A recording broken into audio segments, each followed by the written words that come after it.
ಜಮದಗ್ನಿ, ಪರಶುರಾಮ, ದ್ರೋಣಾಚಾರ್ಯ, ಅಶ್ವತ್ಥಾಮ. ಪರದೇ ಪದದ ಸಮಾನಾರ್ಥಕ ಪದ ತೆರೆ. ಇವುಗಳಲ್ಲಿ ಆಗಮ ಸಂಧಿಯನ್ನು ಗುರುತಿಸಿದ ಬರೆಯಿರಿ. ಹೊಲವನ್ನು. ಅಗಸಿ ಪದದ ಅರ್ಥ ಅಗಸನ ಹೆಂಡತಿ. ವಾಣಿ ಮಾರುಕಟ್ಟೆಗೆ ಹೋಗುವಳು. ಮಾರುಕಟ್ಟೆಗೆ ಪದದ ವಿಭಕ್ತಿ ಪ್ರತ್ಯಯ ಚತುರ್ಥ ವಿಭಕ್ತಿ.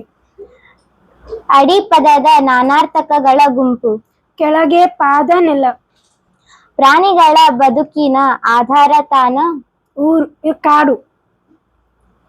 ಅಬಲೆ ಪದದ ವಿರುದ್ಧಾರ್ಥಕ ಸಬಲೆ. ಈ ಕೆಳಗಿನವುಗಳಲ್ಲಿ ಸರಿಯಾದ ವಾಕ್ಯ ಆರಿಸಿ ಬರೆಯಿರಿ. ಊಟ ಬಲ್ಲವನಿಗೆ ರೋಗವಿಲ್ಲ, ಮಾತು ಬಲ್ಲವನಿಗೆ ಜಗಳವಿಲ್ಲ. ಇವುಗಳಲ್ಲಿ ಪ್ರಕೃತಿ ಭಾವವನ್ನು ಆರಿಸಿ. ಓಹೋ, ನಿಧಿ ಸಿಕ್ಕಿತು. ಕೆಳಗಿನವುಗಳಲ್ಲಿ ನಪುಂಸಕಲಿಂಗ ಯಾವುದು? ಗಡಿಯಾರ. ಮಾತೆ ಎಂಬ ಸಂಬೋಧನೆಯು ಡ್ಯಾಶ್ ಅನ್ನು ಅರ್ಥೈಸುತ್ತದೆ. ತಾಯಿ. ಊರುಂಟು ಜನರಿಲ್ಲ, ನದಿಯುಂಟು ನೀರಿಲ್ಲ, ರಸ್ತೆಯುಂಟು ವಾಹನವಿಲ್ಲ, ಹಾಗಾದರೆ ನಾನ್ಯಾರು? ಭೂಪಟ. ಗುಂಪಿಗೆ ಸೇರದ ಪದ ಗುರುತಿಸಿ.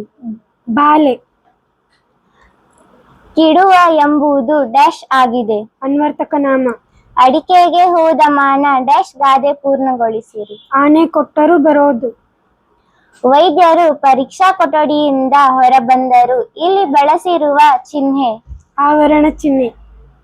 ಬೆಂಗಳೂರು ಏಷ್ಯಾದಲ್ಲಿಯೇ ಪ್ರಥಮವಾಗಿ ಡ್ಯಾಶ್ ಅನ್ನು ಪಡೆದ ನಗರವಾಗಿದೆ. ವಿದ್ಯುತ್ ಶಕ್ತಿ. ಅಲ್ಪ ಪ್ರಾಣಾಕ್ಷರಗಳ ವ್ಯಂಜನಗಳಲ್ಲಿ ಎಷ್ಟನೇ ಸಾಲಿನಲ್ಲಿ ಬರುತ್ತದೆ? 1 ಮತ್ತು 3ನೇ ಸಾಲುಗಳು. ನೇಸರ ಪದದ ಅರ್ಥ ಸೂರ್ಯ.